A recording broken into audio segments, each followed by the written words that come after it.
आपने कभी कड़ पिशाचिनी सिद्धि के बारे में सुना है?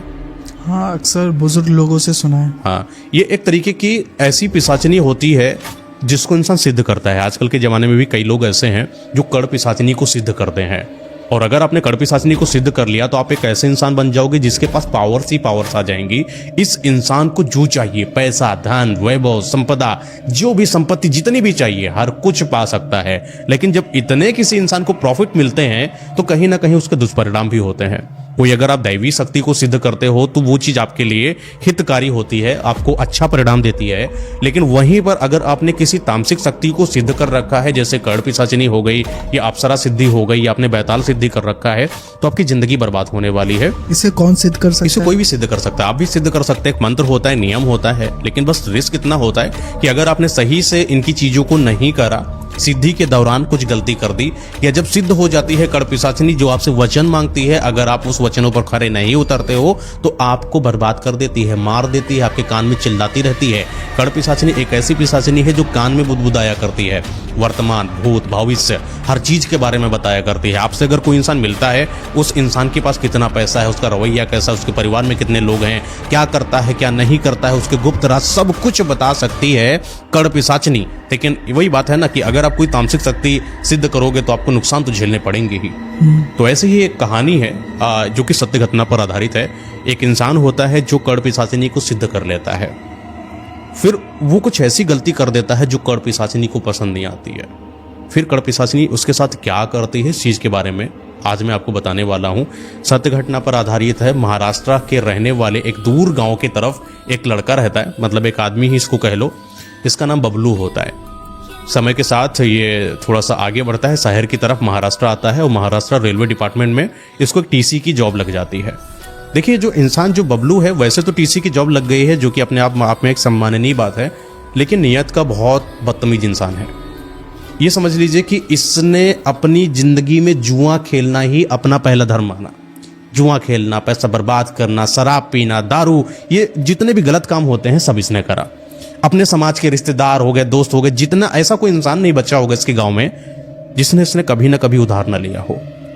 और हर किसी से उधार लेकर जब इतना इसके ऊपर प्रेशर आ गया कि हर कोई मांगने लगा, तो इसने अपने गांव को छोड़ दिया और महाराष्ट्र में टीसी की नौकरी करके अपना जीवन गुजर करने लगा। लेकिन इसकी आदत नहीं गई, वही दारू पीना, शराबी हो गया, जुआ खेलना, सट्टेबाजी करना और इच्छा रखना कि मैं पैसा जीतूंगा, मैं बहुत बड़ा आदमी बनूंगा, टीसी बना हूं, फिर बहुत कुछ करूंगा। मतलब लाइफ सपने बहुत थे। इस बर्बाद इंसान था, बर्बाद भी था और अपने आप को बहुत कुछ करना भी चाहता था। मन में था इसका कि एक बहुत अमीर इंसान बनेंगे और अपने गांव में जाकर हर एक इंसान का कर्जा उतार देंगे और अपने रिश्तेदारों में नंबर 1 टॉप पर आएंगे।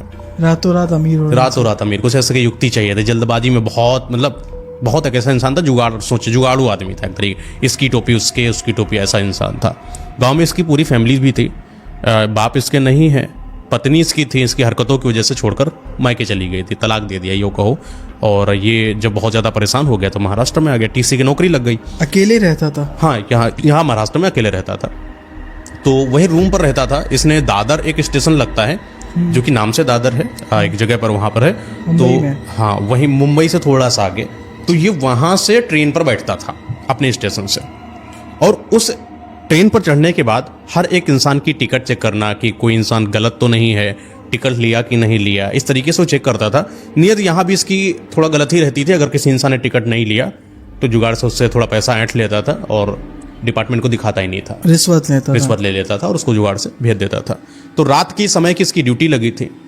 रात ही में 10 बजे से लगाकर 6 बजे तक ट्रेन में चढ़ता, पूरी बोगियाँ चेक करता, इत्मीनान से बैठता, अपने स्टेशन पर उतर जाता। वही कम से कम 4 या 5 अप्रॉक्स 8 या 10 किलोमीटर आगे स्टेशन था दूसरा वाला, जहाँ पर ये उतरता था। फिर अगली मतलब ट्रेन से ये वापस आ जाए, ऐसा मतलब रूटीन था इसका। तो मेन ऐसी बात होती है कि एक रात की बात होती है, ये अपने स्टेशन से ट्रेन पर चढ़ता है। जब ये ट्रेन पर चढ़ा तो इसने देखा कि जो आज की बोगियाँ हैं उनमें कुछ खास लोग हैं नहीं।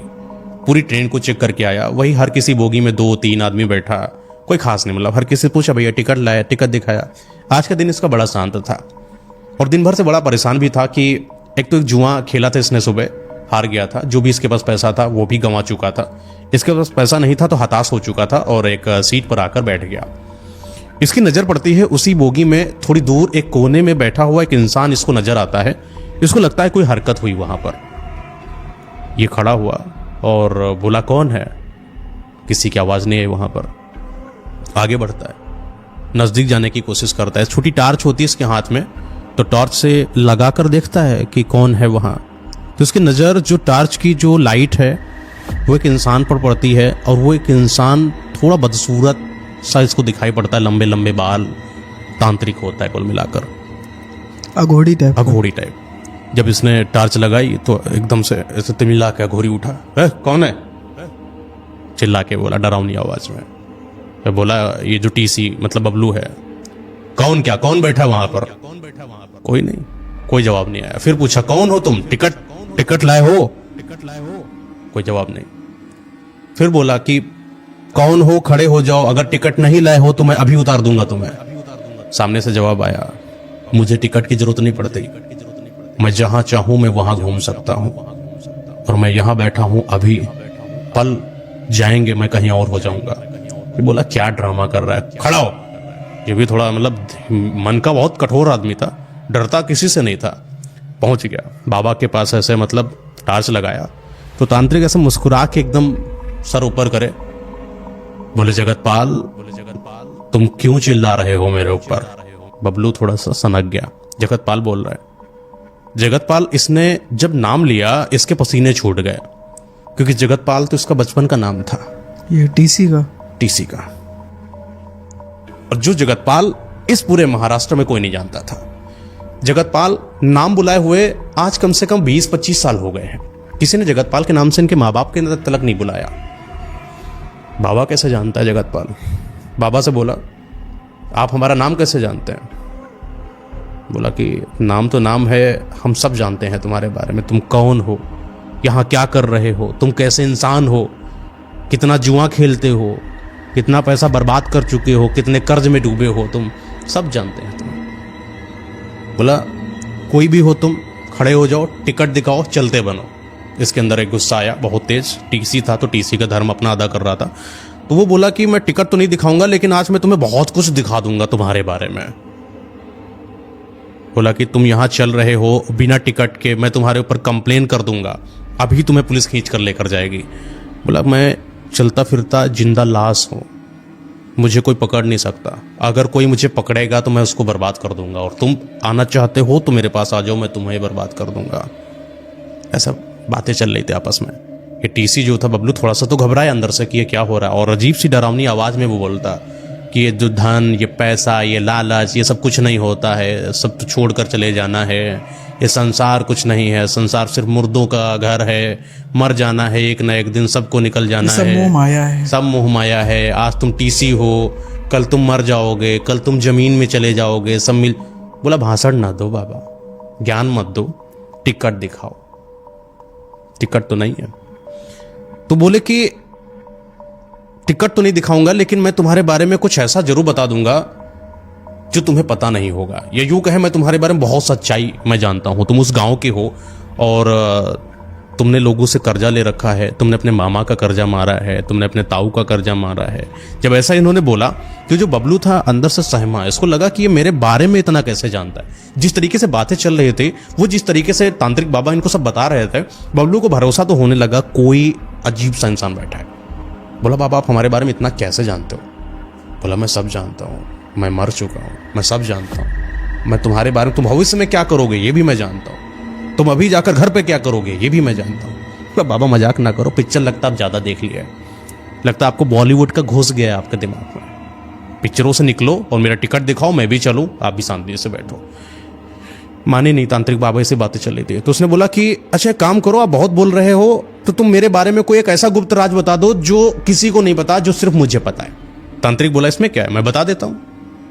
कुछ 20-22 साल की उम्र थी तुम्हारी, और तुम्हारे जो पापा हैं उनको ब्रेन ट्यूमर हो चुका था, वो आईसीयू में भर्ती थे। तुम्हारे पास पैसा नहीं था तुम्हारे घर वालों के पास, तो तुम्हारी माँ ने जमीन बेचा था, और वो जमीन का जो पैसा मिला था वो घर में रख दिया गया था, और तुमने वही जमीन का पैसा चुरा लिया। क्यों? क्योंकि तुम्हें जुआ खेलना था। और जब माँ ने पूछा कि पैसा कहाँ गया, तो तुमने बहाना बना दिया कि कोई चोर आया था और घर से पैसा उठाकर लेकर भाग गया। तुम इतने कुकर्मी थे कि तुम्हें इस चीज की भी तनिक चिंता नहीं थी कि तुम्हारा बाप आईसीयू में पड़ा हुआ है, और तुम्हें चिंता तो बस इसकी थी कि तुम जुए में जो पैसा लगाओगे उससे कितना प्रॉफिट होगा। और थोड़ा समय बीता था, तुम्हारे बाप मर चुके थे, मरने का गम तक तुम्हारे अंदर नहीं था। तुम तो पैसे के लोभी थे, लालची कुकर्मी बेटे थे तुम अपने बाप के। ये जैसे ही बबलू ने सुना, बबलू एकदम दंग रह गया, बिल्कुल बोला अरे गजब, ये क्या हो गया, ये तो वो बात है जो इसने किसी को नहीं बताया। अब इसको 100% भरोसा हो गया कि असली वाले बाबा है, इनको सब पता है। बोला बाबा आप तो अंतर्यामी हो, बाबा आप तो हमारे बारे में सब जानते हो। पैर पड़ गया बाबा के। बाबा बोले कि मैं आज यहां पर आया हूं तो कोई काम से आया हूं। बोले बाबा क्या काम है? आज तुम्हारे ऊपर जितना भी कर्ज है वो मैं सब उतरवा दूंगा। ये समझ लो तुम इतने अमीर बनने वाले हो, जो तुम सोचते हो ना कि मेरे पास ये घर, ये गाड़ी, ये बंगला सब मिलेगा तुम्हें बहुत अमीर अमीर बना दूंगा मैं। ये बात जैसे ही बबलू ने सुना, बबलू खुश हो गया, बहुत खुश हो गया। बोला कि बाबा अच्छा एक बात बताओ, चलो ठीक है आप ये बात बता रहे हो, लेकिन ये बताओ कि आप हमारे बारे में इतना जानते क्यों हो? तो तांत्रिक बाबा बोले क्योंकि मेरे पास एक सिद्धि है जिसका नाम है कड़ पिशाचिनी सिद्धि। बबलू बोला कैसे सिद्ध करते इसे? बोला सिद्ध करना बहुत मुश्किल है, सालों लग जाते हैं। मैंने 2-2, 3-3 साल तपस्या करी है, तब करी है, तब जाकर आज मेरे पास ये कड़ पिशाचिनी सिद्धि है, जिसके बदौलत ही मैं तुम्हारे बारे में सब कुछ बता पा रहा हूं तुम्हें, और यहां तक जो भी चाहूं मैं वो कर सकता हूं। ये ट्रेन चल रही, मैं ट्रेन रोक सकता हूं, ट्रेन पलट सकता हूं, मैं बहुत कुछ कर सकता हूं जो तुम्हारी सोच के परे है। ये एकदम बबलू के अंदर जिज्ञासा पैदा हो गई, जो कि बचपन का जगतपाल था। और ये बार बार बबलू नहीं बार बार जगतपाल बोलता था। तो जगतपाल अब समझेंगे इस स्टोरी में इनको। और जगतपाल के अंदर इच्छाएं बहुत पैदा हो गई कि बाबा मुझे भी चाहिए कड़ पिशाचिनी। बाबा बोला ऐसे नहीं मिलता, हर कोई सिद्ध करना पड़ता, बहुत मेहनत लगती। बाबा कोई आसान तरीका है क्या? हाँ आसान तरीका है। अगर मैं चाहूं या कुछ सिद्ध पुरुष चाहे जिसने कड़ पिशाचिनी को सिद्ध कर लिया है, वो चाहे तो तुम्हें अपनी कड़ पिशाचिनी सिद्धि दे सकता है। तो इसको लगा कि शायद मुश्किल है, कौन ही मुझे देगा, वो भी कड़ पिशाचिनी सिद्धि जिसको 2 साल 3 साल लगे सिद्ध करने में। बोले बाबा तो आप मुझे कोई युक्ति बताइए ना कि कैसे करें, बड़ा लंबा समय है 3 साल, कुछ आसान बता दीजिए। बोले आसान चाहते हो? बोला हाँ मैं अपनी कड़ पिशाचिनी सिद्धि तुम्हें दे दूंगा। जगतपाल बहुत खुश हो गया कि बाबा उसको कड़ पिशाचिनी सिद्धि दे देंगे। तो जगतपाल ने पूछा कि बाबा सच में आप हमको ये दे दोगे? बाबा बोले हाँ तुमको दे देंगे, यही हमारा उद्देश्य है, इसीलिए हम तुम यहाँ पर आए हैं, तुमको देंगे, बिल्कुल देंगे। लेकिन याद रखना कि कड़ पिशाचिनी सिद्धि अगर तुमने ली, इसके दुष्परिणाम बहुत ज्यादा होते हैं। बोले क्या दुष्परिणाम है? दुष्परिणाम यह है कि कड़ पिशाचिनी आपके कान में बुदबुदाया करेगी 24 घंटे। एक समय पर तो बड़ा आकर्षक लगेगा तुम्हें, जब तुम्हें सब कुछ नई नई शोहरत, नई नई दौलत मिलेगी तो तुम्हें बड़ा अच्छा लगेगा, लेकिन समय के साथ तुम बहुत परेशान हो जाओगे। तुम इतना परेशान हो जाओगे कि तुम अपने आप को मारने की तलक इच्छा रखोगे कि कैसे मैं इस पिशाचिनी से दूर हो जाऊं। हर रात ये कड़ पिशाचिनी तुम्हारे साथ संभोग करेगी, और अगर तुमने इसको सही से सेटिस्फाइड नहीं करा तो ये तुम्हारी जान ले लेगी।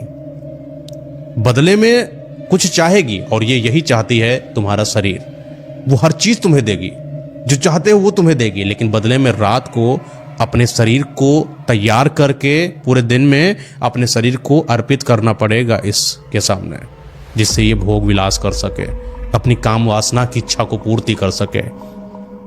ये चीज इसको ऑफर जैसा लगा जगतपाल को। बोला बाबा ठीक है। उस चीज का वो शौकीन भी था, थोड़ा सा भाव, भोग विलासिता, काम वासना, ये तो चाहिए था इसको। बड़ा खुश, बोला बाबा अब तो चाहिए। बाबा बोले ठीक है तुम्हें जरूर ये चीज मिलेगी, लेकिन एक काम करो, आज मैं जा रहा हूं।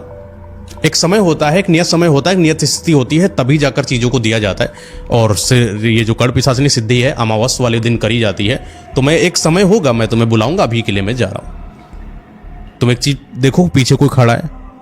ये जैसे पीछे देखता है, बाबा वहां से अदृश्य। पलट कर देखता है, बाबा कहाँ गए? बाबा है ही नहीं। देखा तो पूरी ट्रेन में बाबा गए नहीं। अगला स्टेशन आ जाता है, जहां पर उतरता वहां उतरा और देखा कहीं कोई नहीं। तो इसका मतलब यह है कि बाबा वहां पर अदृश्य हो चुके थे। 1 दिन 2 दिन 3 दिन 4 दिन 5 दिन ऐसे कुछ गुजरता चला गया, लेकिन बाबा का कोई संपर्क इनको नहीं मिला। होप इसकी जो थी वो इच्छा खत्म हो चुकी थी। इसको ऐसा लगा कि शायद उस रात जो भी हुआ ये सिर्फ एक भ्रम था, छलावा था, शायद हो सकता हो कोई, और ऐसा कुछ भी नहीं है कि कोई कड़ पिशाचिनी अपनी सिद्धि क्यों देगा हमको। एक बार की बात है, वही इसने अपने डिपार्टमेंट से छुट्टी ले रखी थी और रात के 11-12 कुछ आसपास बजा था। इसको सोने का मन करा, नींद आने लगी। जैसे ही सोने लगा इसको एक कॉल आता है और कॉल पे बोलते हैं, मैं वही हूँ जो तुम्हें ट्रेन पर मिला था और मैं तुम्हें एक नियत समय नियत स्थान देता हूँ। एक कब्रिस्तान की जगह है जहाँ पर है, वहाँ इन्होंने अपनी जगह बताई और बोले रात के 12 बजे के आसपास तुम कब्रिस्तान में आ जाना और तुम ऐसे ही चले आना, नहा धोकर, कुछ मत लेकर आना, बस तुम चले आना, भूलना नहीं। ये डेट है, ये अमावस की डेट है, ये स्थान है, सब कुछ बता दिया और फ़ोन काट दिया। फ़ोन किस नंबर से आया था, लैंडलाइन नंबर था, कुछ पता नहीं चला। दिन, स्थान, सब कुछ नियत हुआ। रात का समय आया और ये रात के 10 बजे ही कब्रिस्तान की तरफ रवाना हो गया। कब्रिस्तान के बाहर ही पहुंचकर इसने ऐसा अनुभव करा कि कुछ अजीब सा है इस कब्रिस्तान के माहौल में। बड़ा सन्नाटा सा, ऐसा लगा कि कोई साएं की आवाज़ें आ रही हूँ, डरा देने वाली आवाज़ें आ रही हूँ। थोड़ा कुछ भागता हुआ नजर आया तो ऐसे इसने पलट कर देखा। इसको डर तो लगता था लेकिन इतना भी नहीं डरता था, दिल का थोड़ा मजबूत आदमी वैसे भी था, टीसी था, रात में घूमता था तो दिल का मजबूत था। फिर कब्रिस्तान की तरफ, अंदर की तरफ बढ़ता हुआ चला जा रहा था। इधर लाशें, उधर लाशें, सिर्फ लाशें ही लाशें। पूरा कब्रिस्तान लगभग ये पहुंच चुका था अंदर की तरफ, बीच में आ गया था कब्रिस्तान के बिल्कुल। और ये कब्रिस्तान ऐसा है जो जंगलों में बना हुआ है, दूर दूर तलक सिर्फ लाशें ही लाशें, कच्ची लाशें। ये जाता और देखता रहता, किसी के ऊपर किसी के, ऐसा मतलब चलता रहता। इसको दूर दूर तक कुछ दिखाई नहीं पड़ रहा था। इसको लगा हो सकता हो कि कोई गलत लगता है, कॉल आ गया मेरे साथ, कोई फिरकी ले रहा है। लेकिन इसकी नज़र एक दूर एक पेड़ पर पड़ी, पेड़ के नीचे कुछ जल रहा था। इसको लगा कब्रिस्तान में कोई जलता थोड़ी है, कब्रिस्तान में तो गाड़ा जाता है, शमशान में जलाया जाता है। कोई लाश भी होती तो गाड़ी जा रही होती, जलाएगा कौन। इसको लगा कि शायद वहां पर ही मंत्रोच्चारण हो रहा हो, शायद हो सकता हो यज्ञ वगैरह करने की कोई व्यवस्था हो। ये उसकी तरफ बढ़ने लगा, जलती हुई भट्टी की तरफ। बढ़ता बढ़ता नजदीक गया तो देखा कि वही साधु बैठे हुए थे और आगे एक यज्ञ कुंड बना रखा है। उनके जस्ट बगल में एक लाश रखी है, एक लड़की की, निर्वस्त्र, नग्न, बहुत ही खूबसूरत, स्किन इतनी कोमल की जैसे चांद जैसी, आंखें बहुत प्यारी उसकी, लंबे बाल, घने केस उसके चेहरे पर आ रहे थे और पूरी नग्न पड़ी हुई थी। इसकी इंद्रियां जवाब दे गई, ये अपने आप को संभाल नहीं पाया, खुश हो गया बहुत ज़्यादा देखकर, लेकिन डर भी रहा था। चट चट चट चट की आवाज़ें आ रही थी आग की। जब भी कुछ वो डालते तो आग चटचटाने लगती। पूरे वातावरण में इतनी शांति कि वो चटचटाहट की आवाज़ भी बहुत भयानक सी लग रही थी। बाबा आंख बंद किए, सिर्फ यज्ञ करते जा रहे थे, मंत्रोच्चारण कर रहे थे, मंत्रोच्चारण कर रहे थे। समय बीतता गया, आधा घंटा, 1 घंटा, 1.5 घंटा, 2 घंटा। जब मंत्र पूरे हो गए, ये जो तांत्रिक बाबा थे शांत हुए और बोले, जगतपाल जी बैठिए। जगतपाल बैठ गया। डरिए नहीं बिल्कुल भी। बोला, मैं डर ही नहीं रहा हूं, मैं डर नहीं रहा हूं बिल्कुल भी। एक काम करो जगतपाल, अगला जो मंत्र पढ़ने जा रहा हूं, इस मंत्र को तुम पढ़ो मेरे साथ। वो मंत्र था, मंत्र उन्होंने पढ़ा। ये मंत्र ऐसा था जो अपने कड़ पिशाचिनी शक्ति को, सिद्धि को किसी दूसरे को ट्रांसफर करने का, देने का। हाथ में हाथ पकड़ा साधु ने, दोनों ने आंख बंद करा और कुछ था यज्ञ का सामान। बोले कि तुम डालते जाना मंत्र उच्चारित करते करते। वो डालता गया, मंत्र पढ़ता गया, डालता गया, मंत्र पढ़ता गया, वही उच्चारित करता गया जो बाबा उच्चारित कर रहे थे। उच्चारण हो गया, शांत बैठ गए सब। बाबा बोले, जगतपाल जी अपनी आंखें खोलो। आंखें खोला, अपना हाथ उनके ऊपर रखा और जैसे ही हाथ रखा, जगतपाल को ऐसा लगा कि कुछ अजीब सा इनके आसपास आ चुका है। कोई स्पर्श करने की कोशिश कर रहा है, कोई अजीब सी हवा है जो उसको ढकेलने की कोशिश कर रही है। जगतपाल ऐसे शांत होकर बैठा रहा। बाबा बोले कि हिलना नहीं, बस ऐसे बैठे रहना। थोड़ी देर के बाद वहां का वातावरण इतना शांत हो गया, ऐसा लगा कि सब धुआं, नकारात्मकता भर पड़ी है, गंध आ रही है, कोई रोने की आवाज आ रही है, किसी की दहाड़ने की आवाजें आ रही हैं, बहुत गंदगी होती है ना, किसी जगह पर आप बैठ जाओ, कूड़े करकट, ये सड़ी हुई लाशों की ऐसी बदबू जो होती है वो आने लगी। इसने देखा जो बगल में नग्न लड़की पड़ी हुई थी, उसकी लाश, वो धीरे धीरे उसकी जो खाल है वो सिकुड़ने लगी है। उसकी जो आंख है, आंख से कोई तरल पदार्थ बहने लगा है, काला काला। आंख बिल्कुल बाहर की तरफ आ रही है, स्किन फटने लगी है, उसके बाल भी खत्म हो गए, जो स्किन के बाल हैं वो नीचे झुलस के गिर गए। उसकी नाक भी बिल्कुल टेढ़ी हो चुकी है, बदसूरत सा चेहरा, सड़ जैसी गई हो लाश कुछ वैसे, शायद दुर्गंध जो है इसी लाश से आ रही हो। बहुत डर चुका था जगतपाल और बोला, बाबा आप क्या करना है? बाबा बोले अब जाओ घर। लेकिन एक चीज याद रखना कि आज तुमको कड़ पिशाचिनी सिद्धि मैं दे रहा हूं, अपनी एक मंत्र दे रहा हूं। इस मंत्र का रोज उच्चारण करना 108 बार, और जैसे जैसे करोगे कड़ पिशाचिनी तुम्हारी सिद्ध होती चली जाएगी जल्द ही, और तुम्हारे पास कड़ पिशाचिनी आ जाएगी। फिर जो चाहोगे तुम वो करोगे। लेकिन ध्यान रहे, कड़ पिशाचिनी संभोग चाहती है, कड़ पिशाचिनी रात में तुम्हारा शरीर चाहती है, कड़ पिशाचिनी तुम्हारे शरीर के साथ खुद को सेटिस्फाइड करना चाहती है। अगर तुमने कोई गलती कर दी तो तुम्हारे ऊपर भारी हो जाएगी। कड़ पिशाचिनी चाहती है जब तक वो तुम्हारे साथ रहे तुम कोई परस्त्री गमन न करो, किसी दूसरी स्त्री के साथ संभोग बोलकर भी मत करना। अपने घर में जितनी भी देवी देवताओं की फोटो हैं उनको निकाल कर बाहर फेंक देना, या काले कपड़े से बांध देना। अगर तुम्हारे घर में कोई मंदिर है उस पर ताला मार देना। अपने घर को पूर्णतया तामसिक बना देना। तुम्हारे घर में नकारात्मक शक्तियों का वास होना शुरू हो जाएगा आज से, क्योंकि आज के बाद कोई दैवी शक्ति तुम्हारे ऊपर नहीं होगी।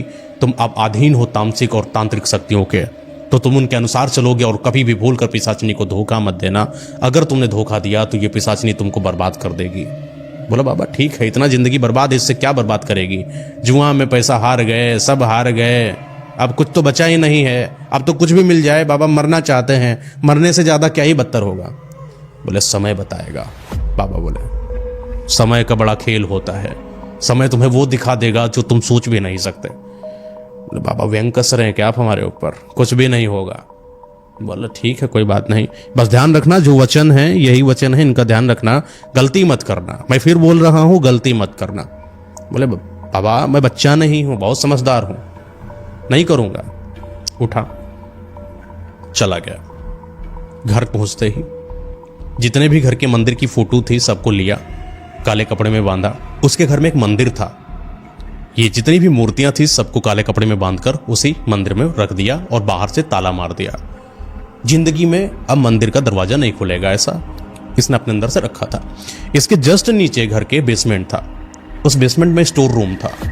स्टोर रूम में बहुत अंधेरा रहता था, और ये अपने आप को जब भी कोई 108 मंत्र का उच्चारण करना होता तो उसी बेसमेंट के कमरे में जाता और वहीं पर उच्चारित करता और चला आता। 1 दिन 2 दिन 3 दिन 4 दिन 5 दिन ऐसे हफ्तों बीत गए, लेकिन इसको कुछ आभास नहीं हुआ या कुछ संकेत नहीं मिला।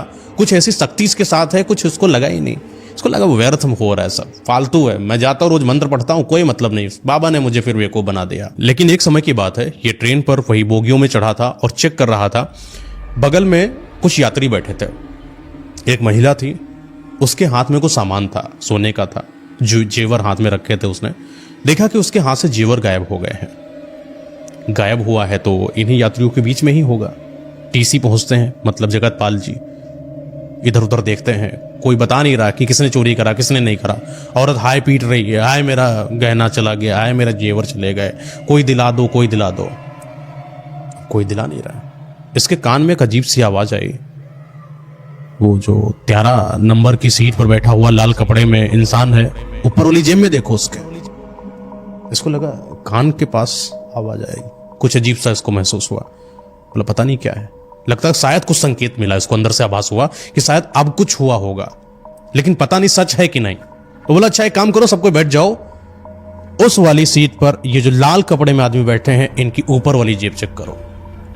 सारे लोग गए, जेब में हाथ डाला, जेवर निकला, सबने उसकी धुलाई करी, पीटा। अब इसको अपने अंदर से भरोसा हो गया कि कुछ तो मेरे साथ संकेत मिल चुका है। ये पिशाचिनी दिखती नहीं थी? नहीं दिखेगी, कभी नहीं, अदृश्य रहती हमेशा, किसी को नहीं दिखेगी, खुद उसके मालिक को नहीं दिखेगी। तो इसको बड़ा अच्छा लगा, फिर ये गया 108 मंत्रों का उच्चारण करा। एक बार की बात है, अपने बेडरूम में बैठा था और सोने की तैयारी कर रहा था, लगभग सो ही समझो लेट चुका था। इसके घर में अजीब सी कुछ रोने की आवाजें आने लगी, नीचे बेसमेंट से खड़बड़ाने की कुछ आवाजें आने लगी।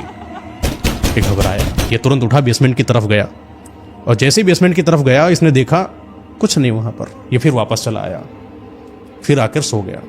जैसे सोने की फिर कोशिश करा, सो तो चुका ही था, बीच में इसकी नींद खुली, इसने देखा कि कोई इसके बेडरूम में पायल के छन छनाने की आवाज आ रही है, छन छन अजीब सी आवाज। तो फिर उठा, खड़ा हुआ, देखा कोई नहीं, ये फिर सो गया। लेकिन फिर इसको कुछ खड़बड़ाहट की आवाज आई, वही स्टोर रूम से, बेसमेंट के। ये नीचे गया, बेसमेंट में दरवाजा खोलता है और दरवाजे के उधर कोने में एक महिला खड़ी थी।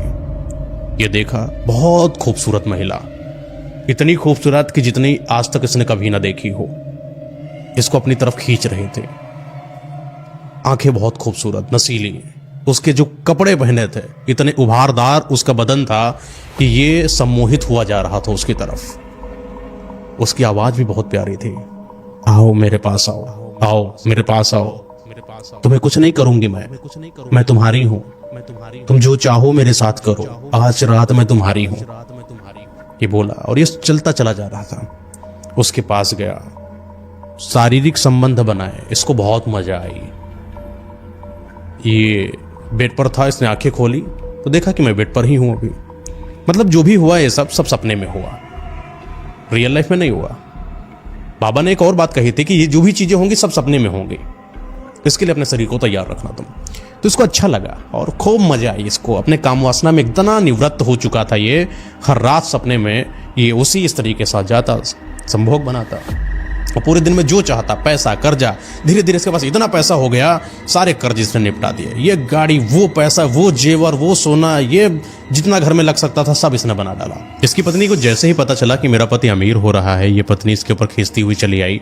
हालांकि पत्नी जब छोड़कर गई थी तो इसलिए छोड़कर गई थी कि ये गरीब हो चुका था, पैसा नहीं था और कर्ज में डूब चुका था। लेकिन आज जब पत्नी को पता चला कि मेरा पति इतना अमीर है तो ये वापस आ गई इसके पास। और जब पहली बार अपनी पत्नी को देखा इसने बहुत दिनों के बाद, बड़ा खुश हुआ, अपने आप को संभाल नहीं पाया और बोला, पत्नी से अच्छी से बातचीत करने लगा। पत्नी ने बोला, मैं तुम्हारे साथ रहना चाहती हूँ। इतना पैसा जब इंसान के पास हो जाता है ना, इतना खुश हो जाता है कि इंसान पुरानी बातें जो रंजिशें भूल जाता है। स्वागत है तुम्हारा, आओ हमारे घर में। दिखाना भी चाहता था कि तुमने छोड़ा था ना मुझे मेरी गरीबी पर, देखो मेरे पास क्या है, आज सब कुछ तो है मेरे पास, रहो तुम जैसे चाहती हो तुम वैसे रहो। आ गई पत्नी। लेकिन जब उसकी पत्नी इसके पास आई तो पति पत्नी थे, तो शारीरिक संबंध बनना तो जरूरी है। पत्नी बहुत कोशिश करती कि मैं अपने पति के साथ रात में साथ में लेटूं, लेकिन इसको पता था कि मैंने कहीं वचन दे रखा है। तो बोला कि नहीं, हम साथ में नहीं रहेंगे। रात में जब भी वो कोशिश करती कि इसके करीब आए, ये करीब नहीं आने देता और बहुत फासला बना के रखता अपनी पत्नी से। पत्नी तो थी, घर में रहती, लेकिन दूरी बना के रखता था।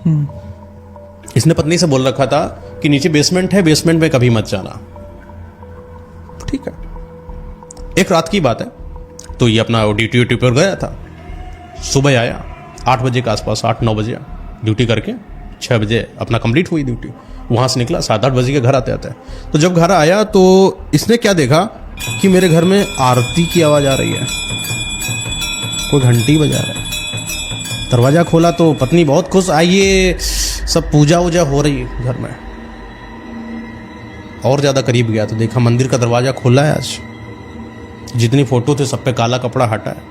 पत्नी बोले, आइए आइए, आज तुम लोग बहुत खुश हैं, आज सबको पूरा दान पुण्य करेंगे, पंडितों को मैंने बुलाया है, आप बहुत आगे बढ़े, मैं यही चाहती हूँ, और देखिए कितना मैंने व्यवस्था करा है। ये बहुत गुस्सा हुआ, अंदर से जल्ला गई, ये क्या हो गया मेरे साथ, ये तो नियम में था, ये तो वचन में था, टूट गया वचन। वचन कौन सा टूट रहा है? मंदिर नहीं चाहिए घर में, लेकिन मंदिर आ चुका है। आज बहुत ही परेशान हो चुका है। अगली ही रात ये अपने आप को बहुत कोस रहा था कि मैंने क्या करा। हालांकि कुछ ऐसा खास इसके साथ अभी घटित नहीं हुआ था, लेकिन जब ये रात में अपने बेड पर लेटा हुआ था, उसके पहले की बात मैं करूं तो जब ये अपने वहां पर गया था जॉब पर ड्यूटी करने, इसके दिमाग में वही सब बातें घूम रही थी कि पत्नी ने ये क्या कर दिया। बहुत ही चिल्लाया था पत्नी के ऊपर, और पत्नी भी बोली, ये सब क्या कर रहे हो, अजीब सी हरकतें कर रहे हो, मंदिर की सारी भगवानों को बांध के फिर तुम मंदिर में डाले दे रहे हो। लड़ी थी पत्नी, तो ये भी लड़ा था, तो अंदर से थोड़ा था, अंदर गुस्सा भी था, प्यार भी था दोनों। और चाहता तो था पत्नी को सब कुछ बता दे, लेकिन क्योंकि बंधा हुआ था तो बता सकता नहीं था कि मैं किस के आघोष में हूं।